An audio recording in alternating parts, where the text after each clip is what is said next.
masyarakat, tokoh agama des. Pada kesempatan kali ini yang sempat hadir di acara duka, khusus lagi ibu-ibu, bapak-bapak yang ada di belakang, walaupun agak remang-remang, tapi insya Allah bisa mendengar suara ini. Yang dari Parigi juga Ustaz Ismail, Pak Nifai Rumah 1.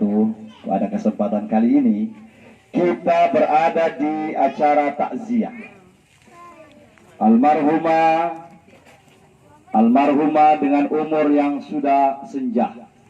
Almarhumah Allah Subhanahu wa taala berikan umur yang panjang. Tidak semua orang bisa mendapat anugerah besar seperti ini. An Abi Hurairah radhiyallahu an. Dari Abi Hurairah radhiyallahu an, qala Rasulullah sallallahu alaihi wasallam. Bersabda Nabi sallallahu alaihi wasallam, a'maru ummati, kata Nabi, bapak-bapak, ibu-ibu, umurnya umatku baina sittin wa sab'in wa aqallahum man yajuzu dzalik. Umur umatku, kata Nabi, itu 60, 70. Sedikit sekali, wa aqallahum, sedikit sekali dari mereka yang bisa melewati angka itu. Melewati angka 60 itu luar biasa. Melewati angka 70 itu juga lebih luar biasa. Apalagi almarhumah sudah 90 berapa? 98. Umur 90, barang siapa yang umurnya 90 tahun, maka akan turun malaikat kepada orang yang umurnya sudah 90 tahun. Lalu dia berkata, malaikat itu, antum asirullah fid dunia. Kalian adalah tawanan Allah di muka bumi. Semua dosa-dosamu yang telah lampau diampuni Allah Subhanahu wa taala. Orang kalau 90 tahun, tidak ada dosa lagi. Karena dia sudah dihisap oleh Allah Subhanahu wa taala. Sudah dihisap dari zamannya, waktu umurnya itu yang sudah dihisap oleh Allah.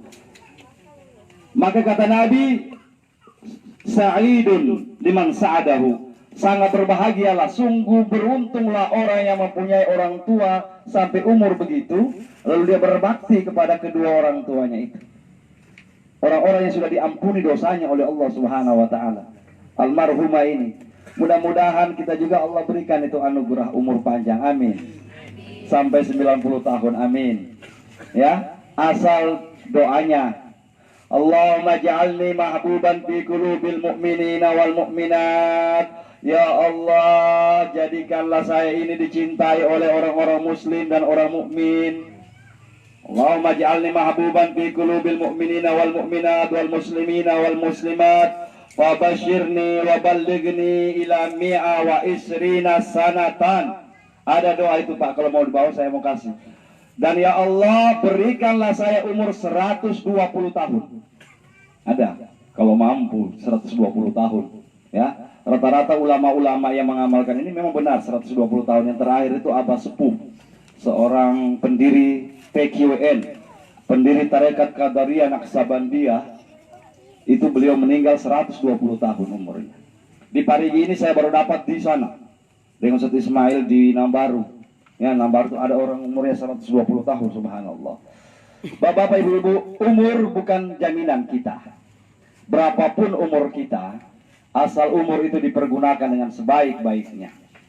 Kita berumur juga 40 tahun, tetapi umur 40 tahun itu kita pacu dengan amal kebaikan. Karena semua ini akan berakhir, bapak-bapak, ibu-ibu. Harta, gelar, pangkat, semua akan musnah.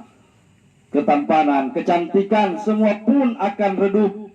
Yang hanya tinggal adalah amal baik kita. Marilah memperbanyak amal soleh hidup di dunia. Memperbaiki hubungan kita dengan sesama manusia. Apa yang akan kita bawa menghadap kehadirat Allah? Dunia sementara, kita akan berada di akhirat untuk selama-lamanya. Oleh karenanya bapak-bapak, ibu-ibu, dalam ayat tadi saya baca, ya ayyuhalladzina amanu, wahai orang-orang yang beriman, la tulhikum amwalukum wala auladukum an dzikrillah. Allah menggunakan gitu, la, jangan. Allah kasih tahu kita jangan. La tulhikum, jangan sekali kalian itu dilalaikan dengan hartamu, amwalukum, wala auladukum, anak-anakmu, an zikrillah, yang menyebabkan kalian lalai dengan berzikir kepada Allah. Lalai mengingat Allah karena harta kita, lalai mengingat Allah karena kita sibuk urus anak kita. Anak itu akan jadi musuh kita nanti di akhirat, Bapak Ibu. Anak-anak dan istrimu akan menjadi musuh, aduan lakum. Kata Allah dalam Al-Quran, sesungguhnya anak dan istrimu bakal akan menjadi musuh nanti di akhirat nanti, apabila kita tidak pergunakan dia, apabila kita tidak didik dia selama hidup di dunia ini. Akan jadi musuh. Anak yang kita cintai, yang kita sayang, apapun yang diminta oleh anak kita, kita kasih, Bapak-bapak, Ibu-ibu. Apapun dia minta. Jangan bahkan ada orang tua bertanya, asal jangan nyawaku yang saya mau kasih sama kau nak. Akan tetapi dia lalai mengurus anak itu.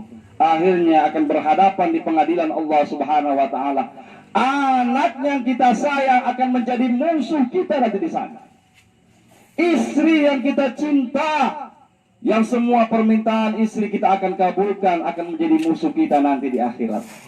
Allah akan panggil Muhammad Nur, anakmu, di hadapanmu. Pernahkah kau waktu di dunia mengajarkan dia agama? Pernahkah kalian ajar anakmu ini untuk menghormati orang tua? Pernahkah kalian ajari anakmu ini untuk mencintai sesama manusia? Akan jadi musuh sama kita.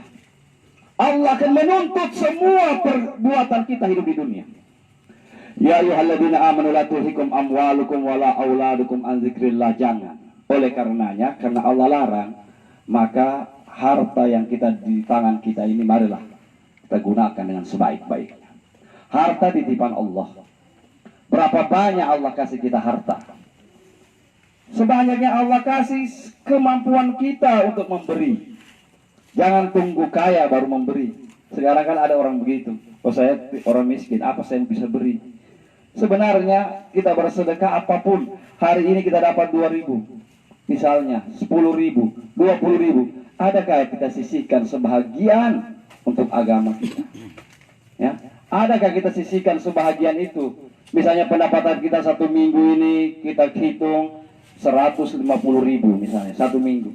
Kita bawalah pergi hari Jumat, kita taruh di celengan masjid. Itulah yang akan kita panen nanti di akhirat. Ya, karena banyak sekarang orang berharta tapi tidak pernah memikirkan bekal nanti di akhirat. Ya ayyuhalladzina amanu la tulhikum amwalukum wala auladukum an dzikrillah wa may yaf'al dzalika fa ulaika humul khasirun. Siapa orang yang lalai dengan hartanya, lalai dengan anaknya, Allah mengatakan fa ulaika humul khasirun. Mereka itu orang-orang yang akan rugi nanti di akhirat. Wa anfiqu mimma razaqnakum min qabli ay ya'tiya ahadakumul maut. Allah perintah wa anfiqu, berinfaklah kamu, silahkanlah hartamu, berikanlah, sumbangkanlah sedikit hartamu. Wa anfiqu mimma razaqnakum, dari rezeki yang aku berikan, kata Allah. Wa anfiqu mimma razaqnakum min qabli ay ya'tiya ahadakumul maut, sebelum maut menjemput kamu. Sebelum kita mati, Pak, bersedekah memang. Sebelum mati bersedekah memang. Allah gambarkan itu. Min qabli ay ya'tiya ahadukumul maut fayaqula rabbi laula akhartani ila ajalin qarib. Ketika orang-orang sudah mati, di dalam kubur mereka bermohon pada Allah, Rabbi, Tuhanku, laula akhartani, kalau sekiranya boleh engkau akhirkan matiku ini, ila ajalin qarib, untuk waktu yang sedikit saja, fa asaddaka wa aku minas salihin, maka saya akan bersedekah ya Allah. Kata Allah, terlambat. Waktu di dunia kamu pelit, waktu di dunia kamu nadongo, di dunia gampai pulu bolu tundu kamu. Nanti sekarang baru mati, sudah mati baru bilang mau bersedekah. Ya, Pak, Bu, sedekah itu kapan saja. Kalau sudah mati tidak ada gunanya itu harta, tidak ada gunanya, tidak bisa lagi kita sedekahkan. Fa asaddaqu wa akum minas salihin. Kata Nabi sallallahu alaihi wasallam, min ala, dari kiamat itu Salah satunya ketika Allah bukakan kekayaan sama kamu. Kekayaan itu di depan mata. Sampai-sampai kekayaan itu melalaikan kamu dengan Allah Subhanahu wa taala. Sekarang buka kekayaan Bapak Ibu. Kayu boko, emas. Luar biasa, ya. Sudah beli mobil, beli motor semua orang. Tetapi hati-hati. Kalau ini kita tidak pergunakan dengan sebaik-baiknya, tidak bersedekah, tidak memperhatikan agama, maka kata Allah, kata Nabi, akan datang ketika kekayaan itu dibukakan oleh Allah Subhanahu wa taala, maka orang akan menenteng hartanya. Nanti Pak, di akhir zaman akan jadi mayat dan semua umatmu pun jadi akan mayat. Kalau ada orang yang bisa sukses dari mati, Nabi Muhammad akan tidak mati, Bang. Tapi Allah katakan, wa innaka mati. Itu dan semua orang akan mati. Maka tidak ada yang abadi di dunia ini. Sekarang tugas kita, bagaimana kita mengisi kehidupan ini. Tugas kita, Bapak Ibu saya, semua kita ini, apa yang akan kita isi dalam hidup ini. Ini yang penting. Satu, yang akan kita bawa menghadap kehadirat Allah Subhanahu wa taala adalah pengenalan kita kepada Allah Subhanahu wa taala. Tak kenal maka tak sayang. Kenapa orang sekarang lalai menyembah Allah Subhanahu wa taala? Lalai dalam mengerjakan perintah Allah Subhanahu wa taala. Karena mereka belum mendapatkan cinta dalam hatinya. Seseorang seibadah kalau dilaksanakan berdasarkan cinta sama Allah, kita contoh Bapak Ibu, kita cinta anak kita cinta istri kita, maka apapun pekerjaan berat, kita pergi keluar rumah setiap hari, bermandi keringat, rela kita berpanas-panasan, rela kita kedinginan di luar sana, mungkin kita rela menantang maut, rela kita tinggalkan sholat, demi menghidupi anak istri kita. Bukan karena terpaksa. Bukan karena terpaksa dia ibadah. Bukan karena terpaksa dia ibadah, tapi dengan cinta sama Allah. Lalu bagaimana sekarang caranya? Bagaimana cara kita menanamkan bibit cinta kita kepada Allah Subhanahu wa taala? Satu, kita yakini dalam hati bahwa kita ini ada karena Allah. Kita ini ada karena Allah. Kita Allah pilihkan jadi. Kita tidak pernah pesan. Kita tidak pernah pesan mau jadi orang Kaili, orang Parigi, orang Sanger, orang ini, orang Amerika. Kita tidak pesan, Pak. Allah yang kasih. Tidak boleh protes kita, kenapa saya jadi orang di Lebo? Kenapa bukan jadi orang Amerika, jadi orang Arab misalnya? Kita tidak pernah pesan, Allah kasih kita. Berarti kita harus tahu dalam diri kita, ini semua karena pemberian Allah. Allah kita tidak pernah pesan hidup di dunia. Maka Allah mengatakan, wahai hambaku ya ibadi, aku titip kalian di bumi dan aku tidak pernah meninggalkanmu walau sedetik pun. Walau sedetik pun Allah tidak pernah tinggalkan kita, Bapak Ibu. Kalau Allah tinggalkan kita sedetik pun, hancur kita, Pak. Habis kita dimakan oleh binatang buas. Kenapa kalau ada binatang buas, anjing misalnya, kita tidak digigit sama anjing itu? Mungkin karena anjing itu melihat ada cahaya Allah dalam hati kita. Kalau seandainya guntur itu tidak takut dengan Allah, kita akan hancur semua, Pak. Hari Jumat barusan itu. Sementara Jumat orang guntur kayak apa? Kalau seandainya guntur itu bukan makhluk Allah, kita akan mati semua. Oleh karenanya kita tidak pernah ditinggalkan Allah walau sedetik pun. Cuma sayangnya kita sering meninggalkan Allah. Sering kita lupa dengan Allah. Sering kita tinggalkan Allah, padahal Allah mengatakan tidak pernah meninggalkan kita. Bapak-bapak, ibu-ibu, caranya adalah jadikanlah Allah sebagai Allah dulu, kemudian Allah lagi, Allah lagi, Allah lagi. Itu saja. Bangun tidur, alhamdulillahirabbil alamin. Ya Allah, Engkau ciptakan aku tadi malam tidur. Banyak orang, Pak, kita ini luar biasa, senang. Tidak ada doi di kantong, ada doi di kantong tetap enak tidur. Menggurau lagi. Ada orang yang Allah cabut nikmat tidurnya. Ada orang yang Allah cabut nikmat tidurnya. Padahal dia tidur di istana. Dia tidur di kasur yang empuk. Dia tidur dengan AC. Uang tidak usah dihitung, tapi tidak bisa tidur. Tapi kita Allah kasih tidur. Maka kita berdoa, alhamdulillahilladzi ahyana ba'dama amatana wa ilaihin nusyur. Ya Allah, terima kasih ya Allah yang telah menghidupkan aku pada pagi hari ini setelah aku mati. Waktu kita tidur, Pak, itu mati kita. Maka dalam diri kita ini, satu semata dijelaskan, dalam diri kita ini ada 3. Ya, kita ini ada 3. Pertama disebut dengan ruh. Ruh itu min amrillah.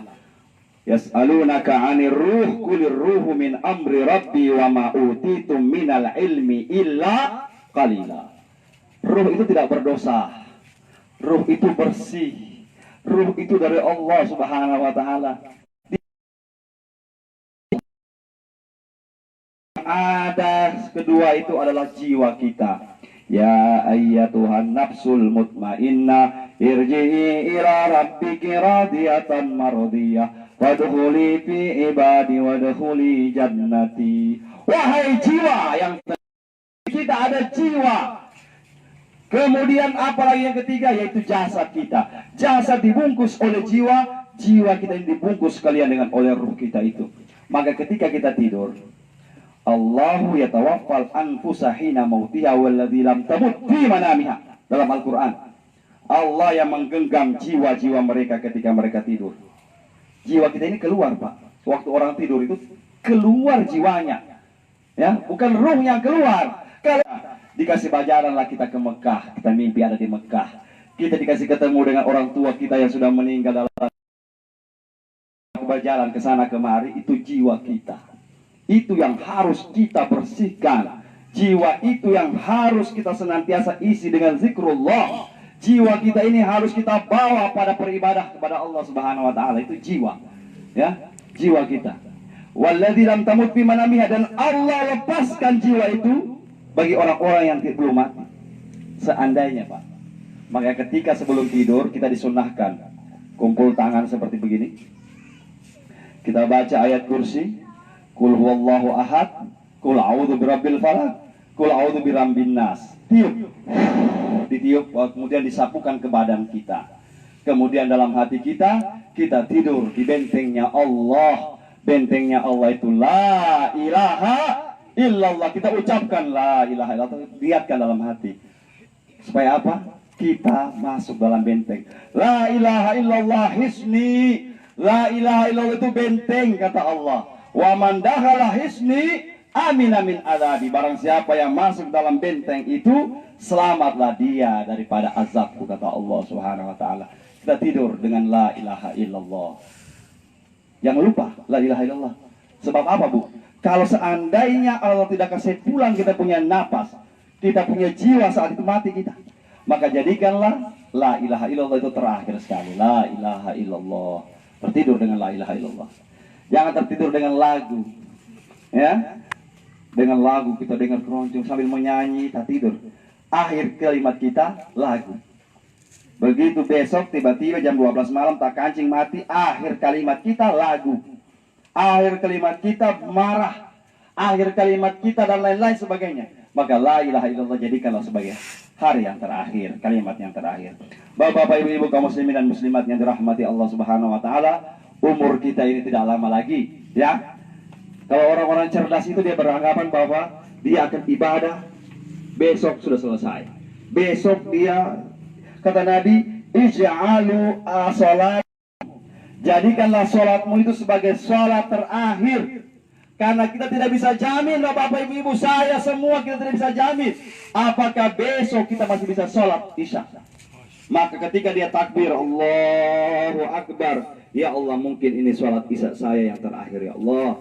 Ampuni kelalaianku, ya Allah. Ampuni dosa-dosaku, ya Allah. Ampuni ketika sholat saya tidak mengingat Engkau, ya Allah. Jadikanlah sholat sebagai akhir sholat, sebagai akhir hidupmu. Maka di mana-mana sahabat itu, sahabat Abu Bakar As-Siddiq, ini sahabat Abu Bakar As-Siddiq, dia kemudian dia mertuanya Nabi, Siti Aisyah anaknya kawin dengan Nabi, sahabat utama, dekat dengan Allah, dekat dengan Nabi. Tapi kalau sholat Allahu Akbar. Itu orang di belakangnya itu mencium seperti bau kabel terbakar begitu, Pak. Apa itu? Saking takutnya sama Allah, hancur hatinya. Hancur hatinya sampai dia meninggal dunia. Tabib mengatakan Abu Bakar ini sudah tidak ada lagi jantungnya, tidak ada lagi hatinya, terbakar karena takutnya sama Allah Subhanahu wa taala. Sayyidina Umar bin Khattab juga begitu. Ya. Kemudian kita sholat bagaimana Bapak Ibu? Kita sholat bagaimana? Kita punya sholat asal-asalan saja. Oleh karenanya pertama sebagai akhir yang akan kita persiapkan yaitu tauhid kita kepada Allah Subhanahu wa taala. Tauhid itu yang mana? Tauhid itu kita mengenali Allah dengan sebenar-benarnya. Dengan sebenar-benarnya kita mengetahui Allah. Allah itu punya sifat. Allah itu punya sifat, punya asma. Ibu-ibu ya hafal. Asmaul Husna, ya Allah, ya Rahman, ya Rahim. Kata Nabi, barang siapa man ahsaha dakhalal jannah. Barang siapa yang mempraktikkan Asmaul Husna itu, dia masuk surga. Itu asma. Allah punya nama. Kemudian Allah punya sifat. Isrina sifat. 20 sifat Allah. Allah wujud, kidam, baka, mukhalafatul lil hawadis, qiyamu binafsi wahdaniyat, kudrat, iradat, ilmul hayat, sama, basar, kalam, kadiran, muridan, aliman, hayyan, sami'an, basiran, mutakalliman. 20 sifat Allah. Itu mulai-mulai kita belajar akan. Itulah yang biasa orang bilang apa itu tarekat itu apa? Dia itu mempelajari sifat-sifat seperti itu. Ya, bukan berarti orang tarekat itu orang bilang sesat lagi, tidak. Mempelajari asma Allah, sifat Allah, kan begitu. Wujud Allah Subhanahu wa taala. Maka ketika Isra Maulid Nabi Muhammad itu kenapa pakai telur? Ini perlu penjelasan sedikit. Seperti Ustaz Ismail tadi jelaskan. Telur dilambangkan telur itu benda. Maka telur itu pertama ada kulitnya. Betul? Kulit telur. Itulah dalam istilah agama kita disebut ilmu syariat. Ilmu kulitnya. Kita harus kupas kulit itu. Kita harus kupas ilmu syariat itu. Sekarang kita sholat, Allahu Akbar. Kupas sedikit dari sholat itu. Jangan kita menyembah kepada Ka'bah. Jangan kita menyembah dinding. Jangan kita menyembah nafsu kita. Menafsa pikiran kita. Bagaimana caranya? Kita kupaslah itu sedikit demi sedikit. Muncullah putih. Itulah namanya tarekah. Putih di dalamnya itu. Maka kita akan mulai mendapatkan cahaya nur. Bagaikan telur tadi. Telur putihnya telur. Setelah kita mendapatkan nur cahaya itu, kita akan masuk lagi ke dalamnya. Itulah namanya hakikat dari segala sesuatu. Kuningnya sudah di situ. Maka kenapa lambang kuning itu luar biasa Pak ya. Kuning itu coba matahari. Ya, dia mulai awal berkuning, kemudian bermerah. Kuning itu lambang daripada hakikat. Maka kenapa orang-orang Wentira dibilang warna kuning Wentira? Padahal itu hakikat sebenarnya. Hakikat dari hidup ini, lambang warnanya itu. Kuning. Setelah itu sudah masuk di hakikat dari segala sesuatu, maka itulah disebut ma'rifat. Mana itu ma'rifat? Kita makan telur itu. Malam yadhuk, lam ya'rif. Siapa yang tidak pernah rasa, dia tidak akan tahu. Maka siapa yang bisa makan telur? Bagaimana rasa telur? Orang yang makan telur, tanya sama orang yang makan telur.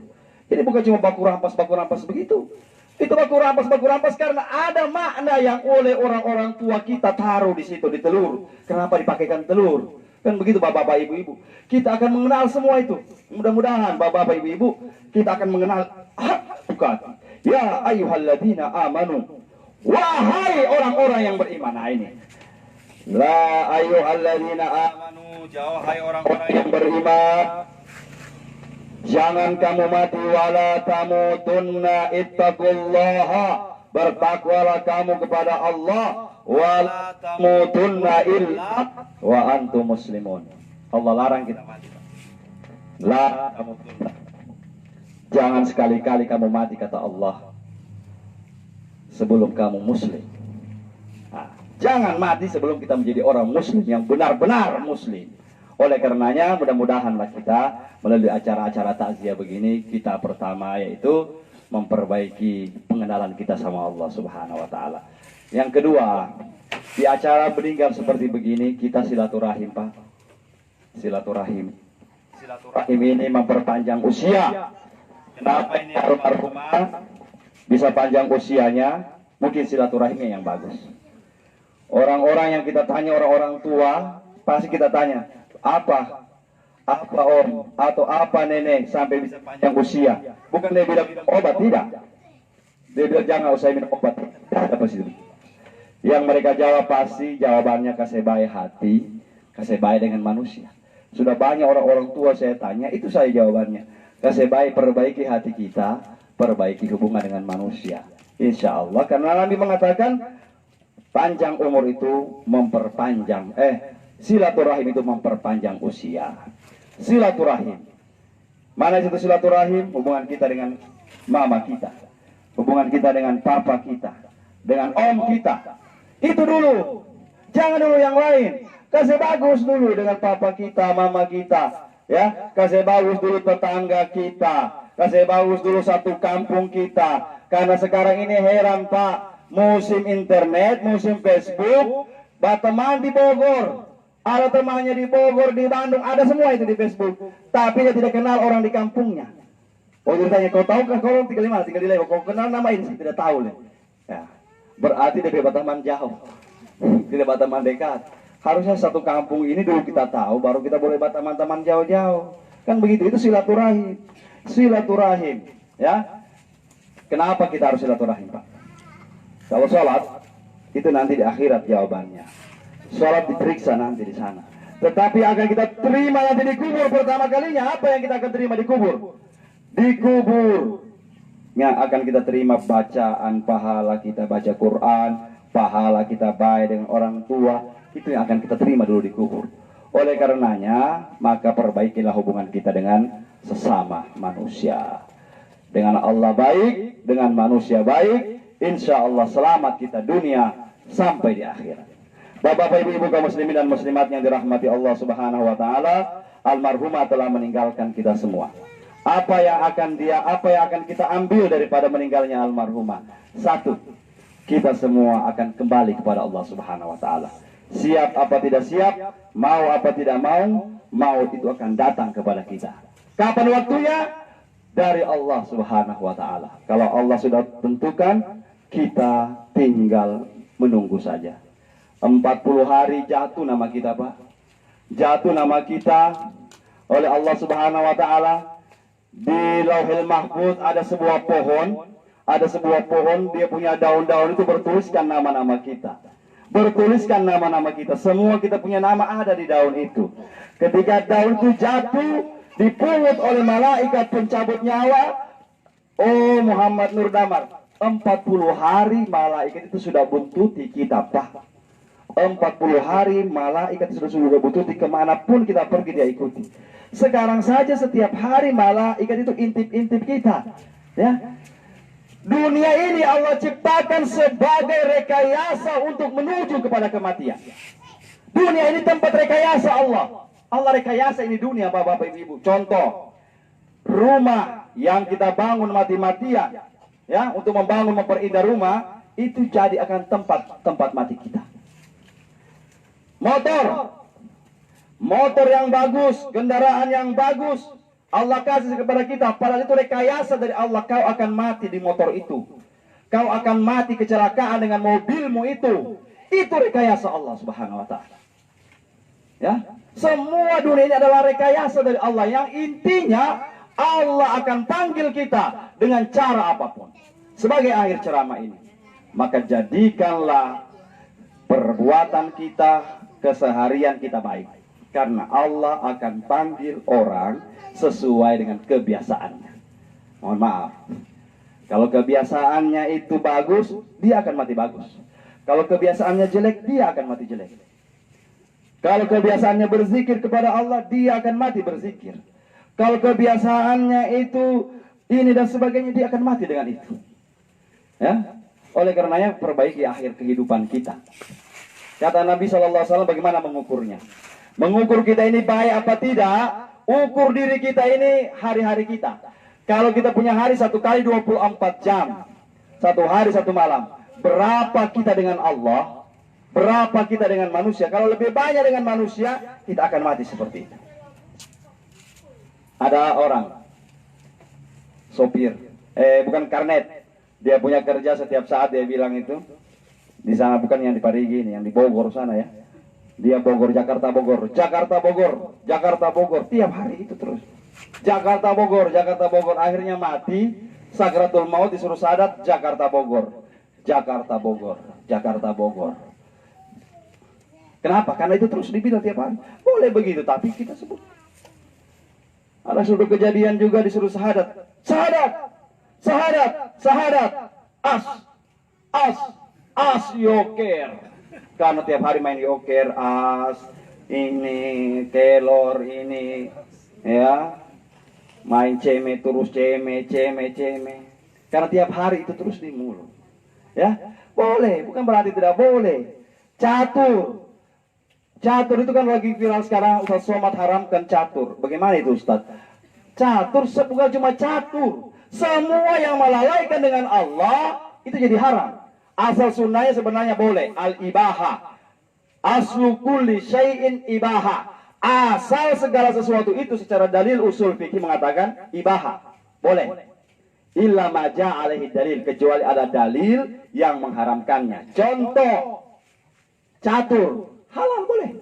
Tapi kalau dia gara-gara catur kita tidak sembahyang, catur jadi haram. Gara-gara urus motor kita tidak sembahyang, naik motor jadi haram. Begitu saja. Simple saja ini hukum-hukum Islam ini. Apalagi contoh, saya mau kasih contoh karena ini dekat laut, ya. Dekat laut ada contohnya al-ibaha. Jadi jangan bilang sedikit-sedikit haram, sedikit-sedikit haram. Itu Allah marah kamu bilang-bilang haram kalau kamu tidak tahu dalilnya, ya. Soal sedikit, oh bid'ah, haram, tidak boleh masuk neraka. Tanya dulu dalilnya. Ada dalil-dalil. Contoh, kullu al-bahar, laut itu suci. Ma'uhu dan wa maitatuhu halal. Laut itu suci, maka boleh dia dipakai berwudu, dan semua bangkai laut itu halal, boleh dimakan. Itu dalil asalnya. Tetapi akan ada dalil berikutnya.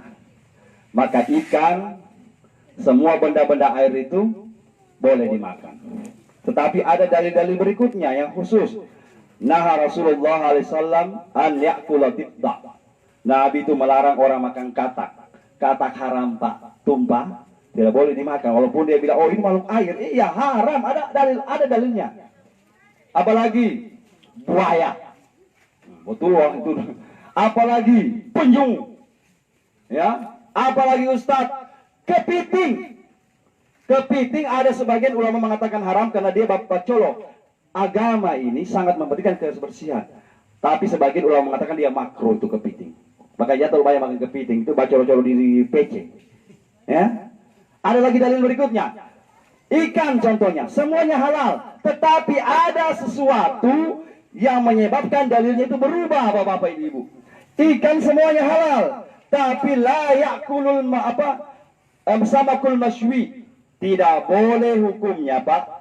Haram hukumnya itu memakan ikan busuk. Jelaskan tidak makan kalau sudah ikan busuk. Kedua, tidak boleh, makruh hukumnya membakar ikan, membakar goreng ikan kalau belum dikasih keluar dari isi puru. Nah, ini yang penting, Pak. Ini kan makanya perlu taklim, belajar. Isi purunya ikan itu kasih keluar, baru diboleh. Kalau tidak jadi makruh itu makan. Ada lagi kebiasaan kita sekarang ini. Tidak boleh itu hukumnya makruh. Apa itu makruh, Ustaz? Kalau larangannya kuat, namanya haram. Kalau larangannya tidak terlalu kuat, tapi dilarang juga, itu namanya makruh. Kalau perintah itu kuat, namanya wajib. Kalau perintah itu tidak terlalu kuat, namanya sunnah. Jangan bilang, oh makruh saja. Makruh itu dilarang namanya. Dilarang. Apa itu makruh antara lain? Kalau tidak boleh hukumnya itu, yaitu memasak ikan dalam keadaan hidup-hidup. Dapat ikan masih bagara-bagara langsung taruh di api. Makruh itu, Pak. Dimakan makruh. Ya, itu kalau kita makan jadi dosa sama kita. Ini kan perlu pelajaran semua. Maka tidak boleh orang satu kali bilang haram, haram, haram. Tanya dulu dalilnya. Kan begitu. Sama dengan kita semua ini. Maka mudah-mudahanlah di acara-acara ini kita bisa menimba ilmu agama dengan baik. Masalah kematian sebagai akhir ceramah. Pertama, barang siapa yang memandikan orang yang meninggal dunia, ya, man tagassala, barang siapa yang memandikan orang yang meninggal dunia, memandikan, maka kata Nabi, kafahullahu yaumal qiyamah, maka Allah subhanahu, man tagassala mayitan, barang siapa yang memandikan mayat, kata Nabi, maka Nabi SAW, gufira lahu arba'ina marratan, Allah akan ampuni orang yang memandikan mayat itu 40 kali dosa. 40 dosa Allah ampuni satu kali. Subhanallah. Baru kita tidak mau bagasi mandi mayat. Tidak bisa bagasi mandi mayat. Kata Nabi yang kedua, mandaffanal mayit, barang siapa yang menggali kubur orang yang meninggal dunia, maka pahalanya, kata Nabi Shallallahu Alaihi Wasallam, dia akan dibangunkan. Allah akan bangunkan tempat nanti dia di surga. Pahala. Jadi kalau tidak bisa pakai mandi, pergi gali kubur saja. Gali kubur.